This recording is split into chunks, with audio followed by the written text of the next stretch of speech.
हाँ, इसके बाद वो पिक्चर के लिए व्हाइट वाला क्लिक कर दो, ठीक है। देखो क्या कहता है,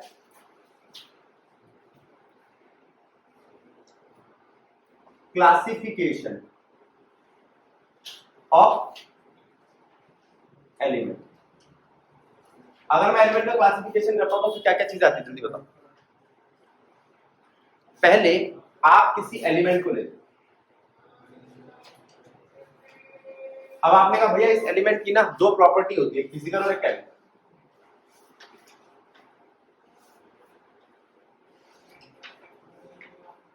मैं आपसे पूछ रहा हूं किसी की फिजिकल प्रॉपर्टीज क्या क्या है, जैसे उसका एटॉमिक साइज, ठीक है, उसका मेल्टिंग पॉइंट, उसका बॉइलिंग पॉइंट, ठीक है, वो इलेक्ट्रॉन गेन कर रहा है या लूज कर रहा है, या इलेक्ट्रॉन शेयर कर रहा है, ठीक है, वो बॉन्ड कैसा बनाता है, ये सब केमिकल बातें। फिर तुमने कहा भैया ये सारी बातें तो हमें समझ में आ गई, ये किसी एलिमेंट की प्रॉपर्टीज को हम दिखाएं कैसे। तो अलग अलग साइंटिस्ट है, जैसे एक ने ट्राइड कर दी, 3 कर दी, तो कितने एलिमेंट को कंपेयर कर रहा था वो, 3 एलिमेंट, और उसने 2-3 ट्राइड बनाए भी, जैसे लिथियम, सोडियम और पोटेशियम, ठीक है। लिथियम के कितने उसने मास लिया, 7। सोडियम का बनाएंगे इसके मास से, इसका कितना था 39। उसने कहा इन दोनों का एवरेज लो, क्या बीच वाले का आंसर आता है, तो इन दोनों की एवरेज बीच वाले का मास है, ये उसका रूल था।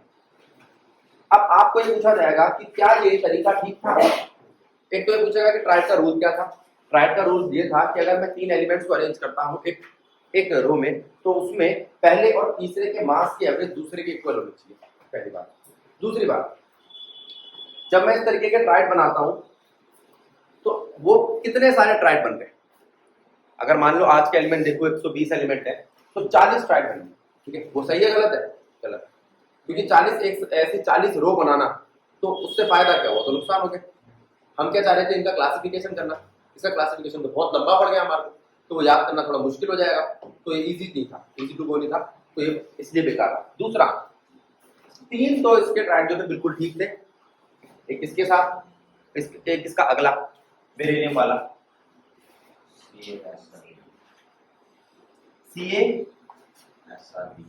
CaSrBa, ठीक है। लेकिन जब ये पहुंचा हेलोजन पे, किस पे पहुंचा, अब हेलोजन में कौन कौन आता है, क्लोरीन,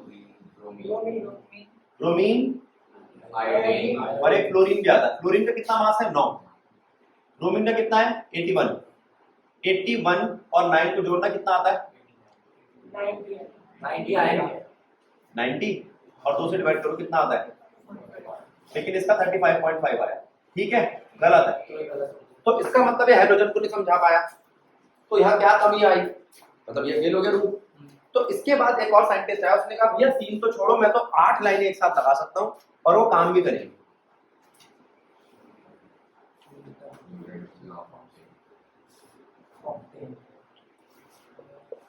ठीक है, लॉ ऑफ ऑक्टेव बोल लो या ऑक्टेट रूल बोल लो, ये क्या उसी 8 पे डिपेंड करता है कि 8 इलेक्ट्रॉन स्टेबल होते हैं, क्या उस बात पे डिपेंड करता है ये उस बात को मानता है, हाँ उसी बात को मानता है कि किसी के वैलेंस शेल में 8 इलेक्ट्रॉन होंगे तो वो स्टेबल होंगे, उसके ऊपर इसने थ्योरी बनानी चालू की। और किस तरीके से इसने अरेंज किया, जैसे हमारे सारे गामा पाथा नीसा होते हैं ना, तो उसने कहा जो फर्स्ट एलिमेंट है उससे 8th एलिमेंट मिलेगा, ठीक है। तो जो प्रॉपर्टी फर्स्ट एलिमेंट की तो 8th एलिमेंट जैसी हो। अब मैं आपको कुछ एलिमेंट अरेंज करके दिखाता हूं।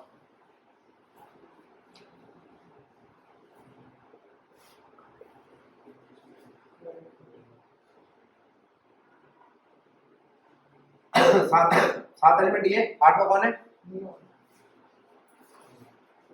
नियोन में सोडियम। इसको नियोन के बारे में पता ही नहीं था, इसको नियोन के बारे में पता ही नहीं था। अच्छा एक बात तो ये इनर्ट गैस के बारे में नहीं जानता, इनर्ट गैस के लिए इसने जगह नहीं छोड़ी। दूसरा कहां तक चला, कैल्शियम तक, ये बिल्कुल ठीक था। अब दोबारा सुनिए, जब न्यूटन ने एलिमेंट अरेंज करने चालू किए तो कहां तक सही निकले, कहां तक? कैल्शियम तक तो इसकी बातचीत ठीक थी, कैल्शियम तक तो इसकी बातचीत ठीक थी। गलती कहां आई कैल्शियम के बाद? एक ना आगे जाके आप पढ़ोगे स्टेबिलिटी बैलेंस, उसकी वजह से ये सब कुछ हुआ। एक और बात, कैल्शियम के बाद ना जो एलिमेंट आते हैं आपके, आपने देखा होगा आपकी जो मॉडर्न पीरियोडिक टेबल है, बीच में कुछ एलिमेंट आते हैं, आप आगे जाके उनको बोलोगे ट्रांजिशन एलिमेंट। अगर किसी को स्कूल में बताया हो तो बात होती है, बताया ना अभी, डी ब्लॉक के एलिमेंट या ट्रांजिशन एलिमेंट बोलेंगे उनको, आप याद नहीं पढ़ोगे, 11th में पढ़ोगे तब देख लेना, ठीक है। उनके बारे में इसको ज्यादा नॉलेज नहीं थी या उस टाइम पे इतना हमने नहीं देखा था, ठीक है। वैसे भी उस टाइम पे एलिमेंट नहीं थे। और एक गलती इसने क्या करी, इसने कहा आगे फ्यूचर में एलिमेंट मिलेंगे ही नहीं, इसने कमिटमेंट कर दिया। कमिटमेंट तो सिर्फ सलमान खान कर सकता है ना, इसने कैसे कर दिया? गलत। और मेंडलीव ने जो करा था वो अच्छी चीज करी थी, उसने क्या कहा फ्यूचर में एलिमेंट मिलेंगे और उनकी प्रॉपर्टी भी बता रहा हूं मैं आपको, वो ऐसे होने चाहिए। तो एक तरीके से उसने फ्यूचर की भविष्यवाणी कर दी, बिल्कुल सही। और वो क्या फुल प्रूफ थी? हाँ, एलिमेंट जो मिले वो वैसे ही निकले, ठीक है। उसने कहा एल्यूमिनियम के नीचे ए का एल्यूमिनियम लगेगा, जिसको आज हम क्या कहते हैं? गैलियम। सिलिकॉन के नीचे ए का सिलिकॉन लगेगा, जिसे आज हम क्या कहते हैं? जर्मेनियम, ठीक है। एल्यूमिनियम, सिलिकॉन, फास्फोरस के नीचे ए का फास्फोरस लगेगा, वो क्या आज? स्कैंडियम। तो ये बातें उसने कैसे बता दी? ये प्रेडिक्शन थी? नहीं, ये साइंस थी।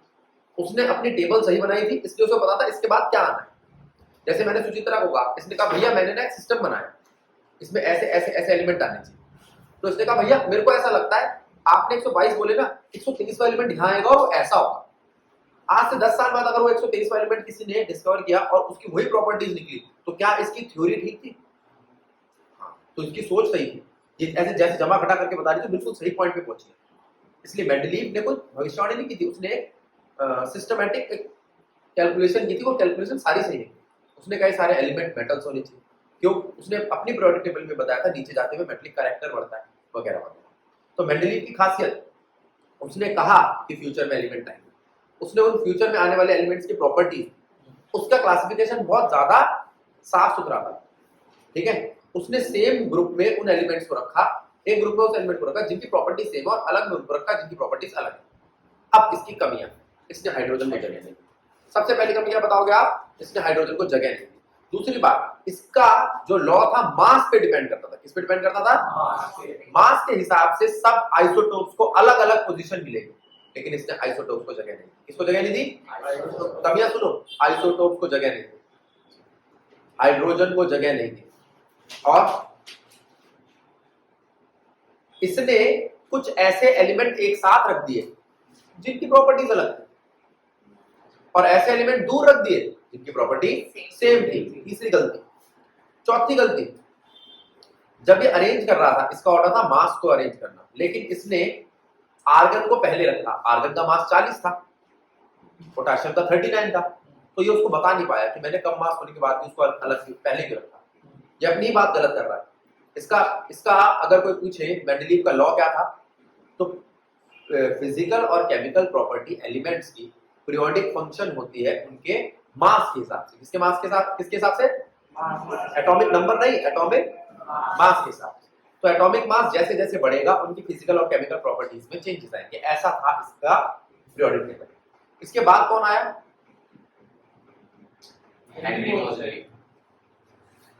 मॉसली। और मॉसली ने क्या बताया? मॉसली की जो थी वो पीरियोडिक टेबल आज के कई सारे लॉज पे डिपेंड। उसमें कौन कौन से लॉज है? पॉली है, आफ्बाउ है, हुंस है, वो सब आप आगे पढ़ोगे। इन सबको मानते थे कौन? Modern periodic table. इसके किसी एक साइंटिस्ट के नाम पे रखा इसका नाम, वैसे बनाई किसने दी है? मॉसली, ठीक है, मॉसली ने बनाई थी। हाँ, बेस ये मेंडलीव के नाम पर है।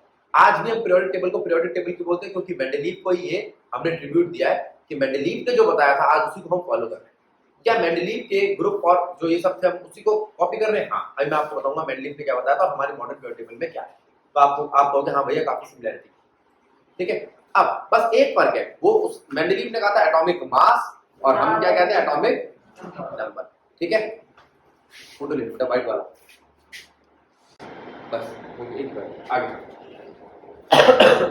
अब देखो 10 तो हो जाती है बेटा, चले। अब मेंडलीव देखो, मेंडलीव पहले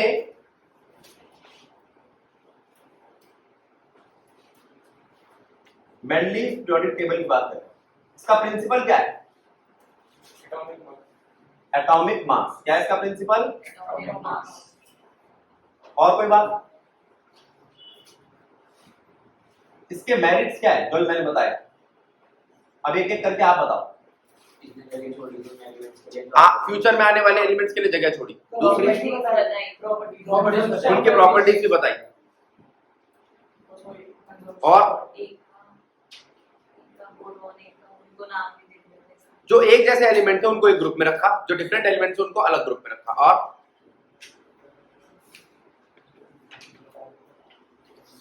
अब डिमेरिट बताओ।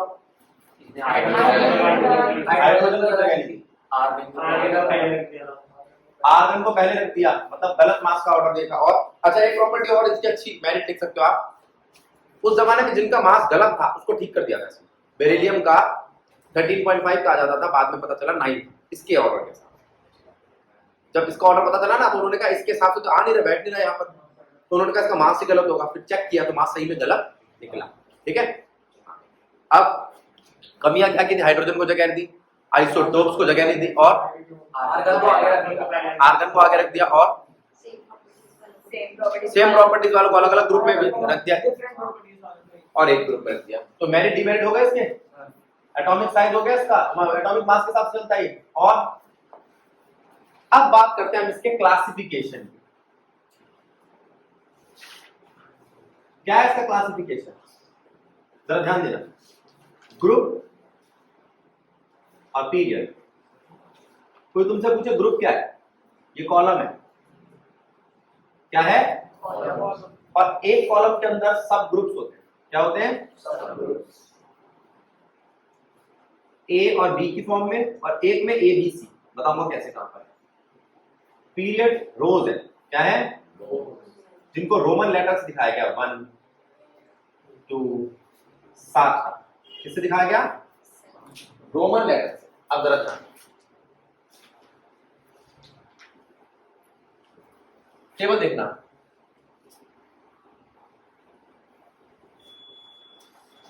आसान सी टेबल है।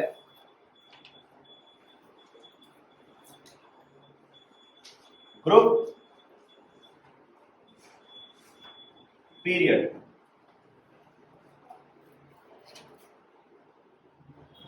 पहला, दूसरा, तीसरा, चौथा, पांचवा, छठा, सातवां। कितने पीरियड है? कितने पीरियड है? 7। ग्रुप कितने हैं? पहला, दूसरा,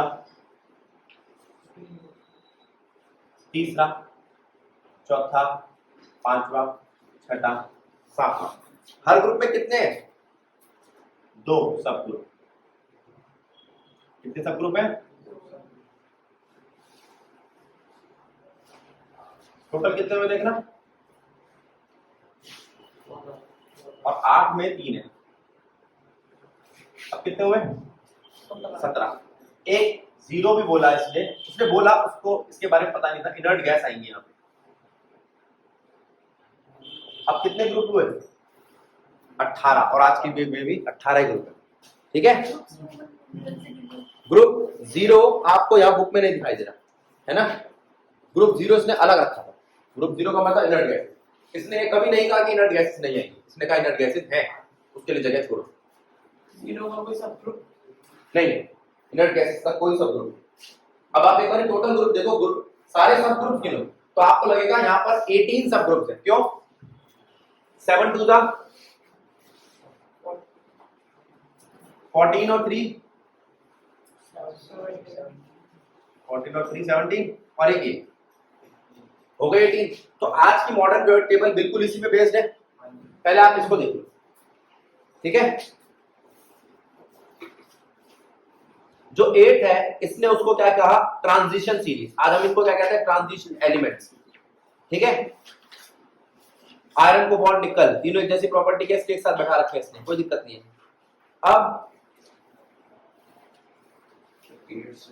अब इसने ये क्या लिखा? इसने इनको क्लासिफाइड किया इस रूप में भी, ऑक्साइड और हाइड्राइड। मैं आपको समझाता हूं, आप बताना ठीक है कि नहीं। पहले को बोला इसने R2O, R कौन है, ये इस पहले ग्रुप के मेंबर, ठीक है, इसको बोला RH। अच्छा, इसमें -2 का चार्ज होता है ऑक्सीजन पे और इस पे +1 का, बोलो। तो अगर इस पे +1 का है तो इस पे कितने का होगा, अभी हाइड्रोजन -1 पे, -1 का तो इस पे कितना होगा, +1। इस R का +1 है और इस R का भी +1। आप करके देख लो। ये R कैसे है? R मतलब इस सीरीज में आने वाला कोई भी एलिमेंट। मान लो यहाँ पर सोडियम आ रहा है, तो सोडियम हमेशा बनाएगा Na2O। इसने का ऑक्साइड का चार्ज हमेशा क्या होता है, -2। उसके साथ वाले का क्या होगा, देखना पड़ेगा। तो इस ग्रुप में आपको कैसे एलिमेंट मिलेंगे, R2O या RH। सेकंड ग्रुप में RO और RH2। अब देखो, अगर मैं आपसे कहूं ये H कितने, तो आप कहोगे भैया -1 वाले हैं और ये +2 वाला है। कितने वाला है, +2। और ये -2 वाले हैं तो कितना होगा, +2। अब बताओ, +2 -2 यानी कि 1 1 हो गए। याद आया, मैंने तुम्हें आयनिक ऐसे कर बनाने सिखाए थे। अब मैं आपसे पूछता हूं, तीसरे ग्रुप में अगर ये +3 का है, ये -2 का है, तो क्या कंपाउंड बनना चाहिए, R2 और यहाँ पर R +3 का है और H -1 का, तो क्या बनना चाहिए, RH। आप समझे क्या है, ऑक्साइड का मतलब ऑक्सीजन के साथ रिएक्शन और हाइड्राइड का मतलब हाइड्रोजन के साथ रिएक्शन। समझ में आया, जल्दी बता। एक तो एग्जांपल्स दूं और जरा इसको देखिए क्या है। सोडियम पे चार्ज कितना होता है, ऑक्सीजन पे कितना चार्ज होता है, इसका 2 उधर पे इसका 1। अब बता, याद आया कुछ। अब दे मैग्नीशियम, उसके साथ ऑक्सीजन दे,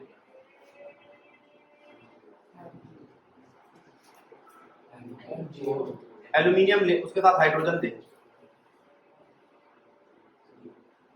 बनेंगे, सही है गलत है, चल सकते हैं आगे, ठीक है। तो ये थी आपकी मॉडर्न पीरियोडिक टेबल। अब मैं आपसे बात कर रहा हूं मॉडर्न पीरियोडिक टेबल के बाद, आपकी मॉडर्न पीरियोडिक टेबल, मॉडर्न कर रही तो मेंडलीव है, मेंडलीव के बाद अब मैं आपसे बात कर रहा हूं मॉडर्न पीरियोडिक टेबल। और मॉडर्न में एटॉमिक मास आएगा, एटॉमिक नंबर।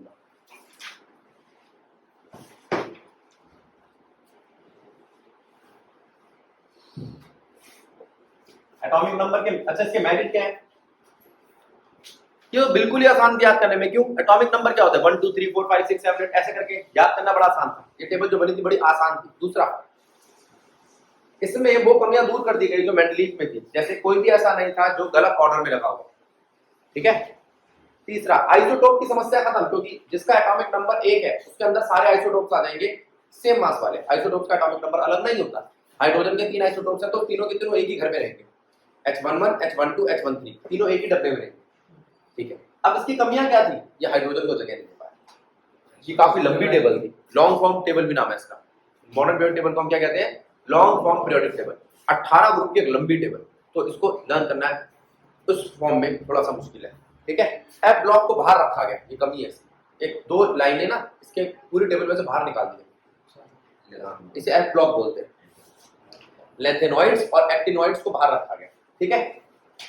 अब मैं आपको इसका क्लासिफिकेशन दिखाता हूं। ग्रुप आज भी कॉलम ही कहे जाते हैं, लेकिन सब ग्रुप नाम की कोई चीज नहीं है। पीरियड वही 1 से लेकर 7 तक है, लेकिन अभी फ्यूचर में और आ सकते हैं, और ऐसा फ्यूचर में ढूंढने वाली बात मेंडलीव ने भी मना नहीं दी। और ग्रुप कितने हैं, 1 से 18, 1 to 18 इसके ग्रुप है। अब देखो मेरिट दोबारा बताना, मेरिट और डीमेरिट इसके दोबारा बताए तो अब तो हाइड्रोजन की प्लेस हो रही नहीं। अब इसके बाद एक और फॉर्म आ गई है, उसे हम क्या कहते हैं, आप या तो उसको कह सकते हो गैलेक्सी या फ्लावर टेबल। बना के दिखा दूंगा बोर्ड पे, ठीक है, हमारी क्यूरियोसिटी के लिए, कोर्स में नहीं है। देखो किसने कहा बेटा तुमको स्टेबल में हाइड्रोजन की चीज इसमें नहीं है, वो डॉक्टर नया वाला। हाँ नए वाले बिल्कुल। देखें, पहले आते हैं 2 group, group first second, period first इसके लिए इस पीरियड में सिर्फ एक ही element, second, third, fourth, fifth, six, seven, बीच में फोर्थ से स्टार्ट होता है ये, फोर्थ रो के पास, इसे बोलते हैं डी ब्लॉक, ये एस ब्लॉक, ये पी ब्लॉक, नीचे एफ ब्लॉक, एफ ब्लॉक यही डी ब्लॉक से ही बाहर आया, तो परेशान होने की जरूरत नहीं है। ठीक है, जब ये बनाते हैं तो इनका एक और नाम है ट्रांजिशन एलिमेंट, अभी तो बताया था। ट्रांजिशन एलिमेंट के अंदर से जो निकले यानी कि एफ ब्लॉक, वो कहलाते हैं, अंदर को क्या बोलते हैं हम, इनर ट्रांजिशन एलिमेंट बोल दूं, कोई अलग नाम नहीं है ना, याद करने में दिक्कत नहीं, मतलब पता है हमें। दूसरा एस ब्लॉक में क्या कौन होते हैं, एक्टिव मेटल्स, कौन होते हैं, बहुत ज्यादा रिएक्टिव मेटल्स, ये ट्रांजिशन मेटल्स, और यहां पर मिक्सचर, यहां पर मेटल्स, यहां पर नॉन मेटल्स, और ये जो जिगजैग लाइन है ये कौन है, मेटलॉइड्स। ठीक, मेटलॉइड कौन होते हैं, जिनमें मेटल और नॉन मेटल दोनों की प्रॉपर्टी हो। तो देख ध्यान दे बेटा, ये कह सकती है कि भैया यहाँ सारे मेटल थे, जाते जाते जाते जाते नॉन मेटल हो गए, मेटल जाते जाते नॉन मेटल हो गए, नीचे जाते जाते मेटल मेटलिक हो गए, नॉन मेटल मेटल हो गए। तो down the group metallic character increase, left to right metallic character decrease, ये तो यहीं से पता चल गया। ठीक है, ठीक है। अब कोई तुमसे पूछे कि भैया मुझे तो इसके ग्रुप्स का भी क्लासिफिकेशन चाहिए, तो सब ग्रुप के नाम नहीं है, लेकिन कुछ ग्रुप्स के नाम हैं, मैं बता दूंगा आपको। ठीक है, ठीक है। अब देखना जरा इसको, आपके कौन से ग्रुप बेसिक ग्रुप कहलाते हैं, मतलब वो ग्रुप जो आपको ध्यान में रखने। ग्रुप देखो, ग्रुप फर्स्ट, सेकंड, 13, 14, 15, 16, 17, 18, ये आपके बेसिक ग्रुप है। ठीक है, यही तो वो ग्रुप है जो न्यूलैंड ने बताया। पहला ग्रुप से लेकर 18 ग्रुप तक सुन लो। पहले ग्रुप में कौन कौन आते हैं, याद भी करा रहा हूं, ली, ना, की, रब, से, फरियाद। ठीक है, बेटा, मांगे, कार, स्कूटर, बाप, रोहित। डिपेंड करता है, अपने हिसाब से याद कर सकते हो, मेरे लिए याद करना है तो याद कर लेना, बेटा, मांगे, कन्या, सुंदर, बाप, रोहित। ठीक है। अब इस ग्रुप के लिए बैंगन, आलू, गाजर, हिंद, हैला, कहे सीता जी, सुनो प्रभु। ये क्यों याद करवा रहा हूं, जिससे आपको ना कभी ऑर्डर आ जाए तो आप परेशान ना। ठीक है, फिर ये नेपाल, पाकिस्तान, ऑस्ट्रेलिया, सब बिहारी। ओम शांति से देखो, फिर कल बाहर आई आरती। अब इसमें हीना, नीना और करीना का एक्स रणबीर। याद रहेगा, उसमें एक्स रहेगा, एच नहीं लेते, एच को टेबल से बाहर कर रखा है। चाहो तो आप इसको लीना की रफ से फरियाद की जगह हेलीना की रफ से ये कर दो। अब देखो, अब पहले तो आप इस चीज को समझना है,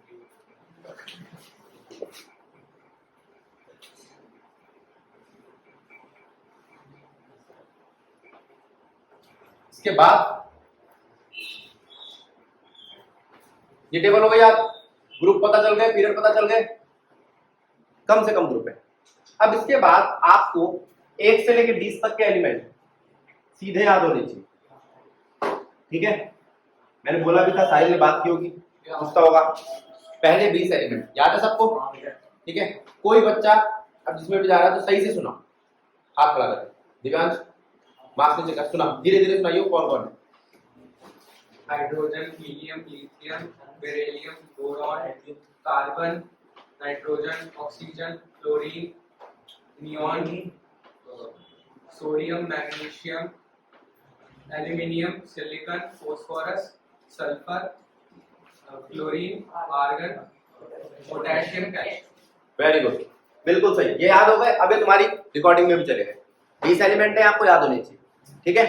अब इसके बाद क्या करें, अब इनका ऑर्डर, मतलब किस किस चीज को आपको याद रखना है। पहले इसको देखो क्या लिखा है, एटॉमिक साइज, बड़ा important. Down the group atomic size क्या होता है,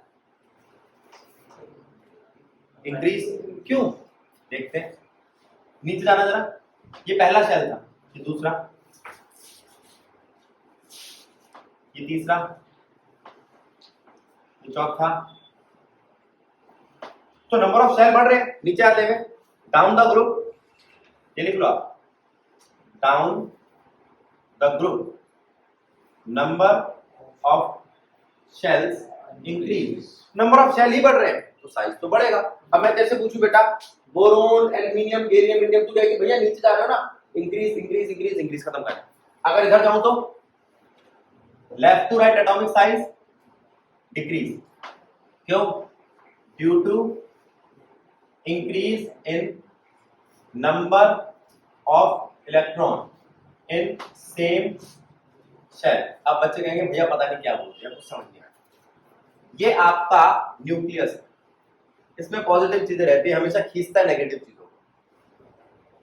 ये आपका वैलेंस शेल, वैलेंस शेल में एक इलेक्ट्रॉन है, एक इलेक्ट्रॉन को न्यूक्लियस अपनी तरफ खींच रहा है, तुमने कहा नहीं भैया एक और आया, एक और खींच रहा है, एक और आया, एक और खींच रहा है, एक और आया, एक और खींच रहा है। जैसे जैसे नंबर ऑफ इलेक्ट्रॉन बढ़ते हैं तो क्या होगा, अब ये बोर्ड जो है, जो कोई 3D पिक्चर तो है नहीं जिसको मैं श्रिंक कर दूं, अब मैं इससे समझाता हूँ। ये था, यहाँ पे एक इलेक्ट्रॉन आया, वो खींच रहा है, एक और आया, खींच रहा है, एक और आया, खींच रहा है, एक और आया, खींच रहा है। तो खींचने से क्या हो रहा है, साइज कौन क्यों खींच रहा है, अंदर कौन है, प्रोटॉन, अंदर कौन है, प्रोटॉन्स हमेशा इलेक्ट्रॉन को क्या करते हैं, अट्रैक्ट करते हैं। क्यों, ये नेगेटिव है, ये पॉजिटिव है, opposite charges attract each other, ठीक है। ऑपोजिट जो होते हैं वो एक दूसरे को अट्रैक्ट करते हैं, और ये इलेक्ट्रॉन प्रोटॉन है इंसानों की तरह, मतलब यहाँ पर ऐसा नहीं कि प्रोटॉन प्रोटॉन को अट्रैक्ट कर सकता है, ठीक है, समझ में आ गया। बाकी आगे उसको समझ आ रहा है, प्रोटॉन अच्छा ध्यान दो, दो प्रोटॉन, क्या हुआ? अच्छा अब ध्यान दो, क्या एटॉमिक साइज समझ में आया, समझ में आया। अब मैं मेटेलिक कैरेक्टर पे जाऊं, बोलो जी, चलो जाते हैं। अब देखो मेटेलिक कैरेक्टर, नाम से पता चल रहा है। पहले बताओ मेटेलिक कैरेक्टर का मतलब क्या है, मेटल का मतलब क्या है, देखना जरा, बात को समझना।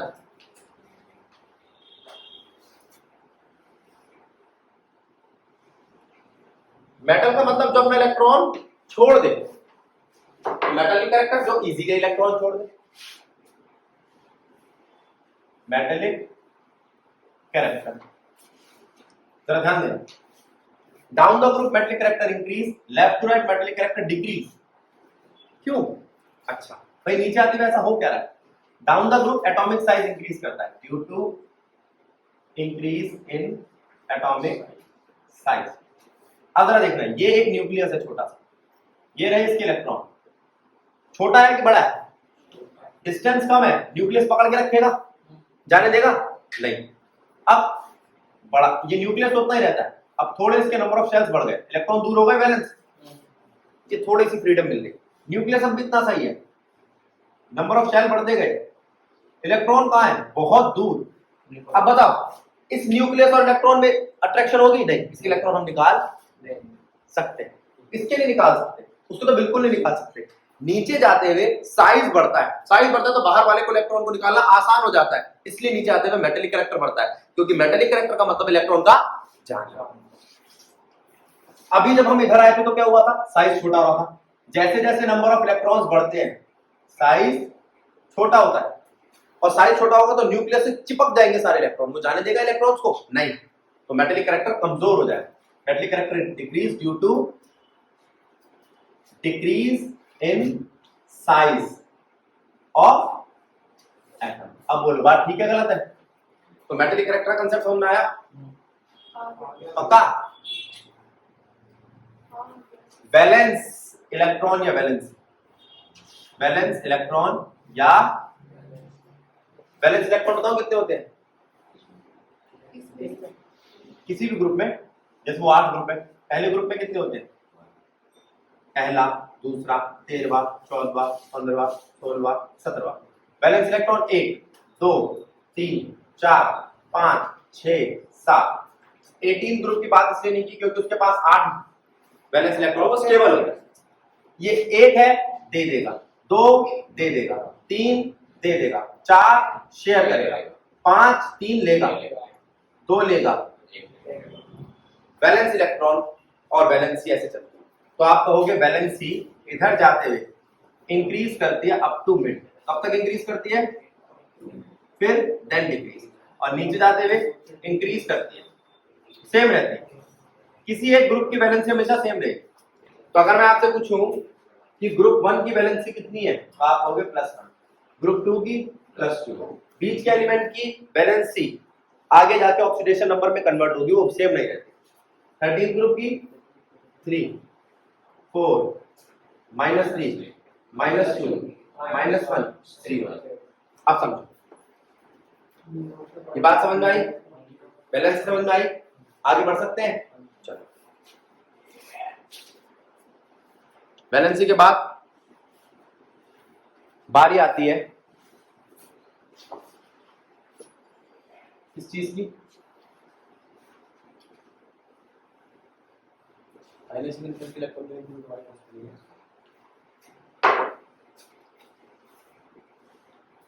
रिएक्टिविटी,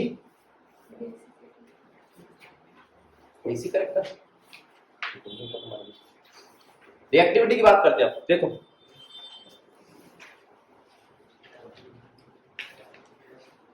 रिएक्टिविटी, ध्यान दो, रिएक्टिविटी का मतलब क्या है? यहां पे मेरे पास 2 चीजें, कैटायन एनायन। कैटायन का मतलब, एनायन का मतलब, कैटायन का मतलब ग्रुप 1 और 2 अच्छे होते हैं, एनायन का मतलब ग्रुप 16 या 17। कैटायन एनायन समझ में आया? रिएक्टिविटी समझ में आई? अच्छा, अब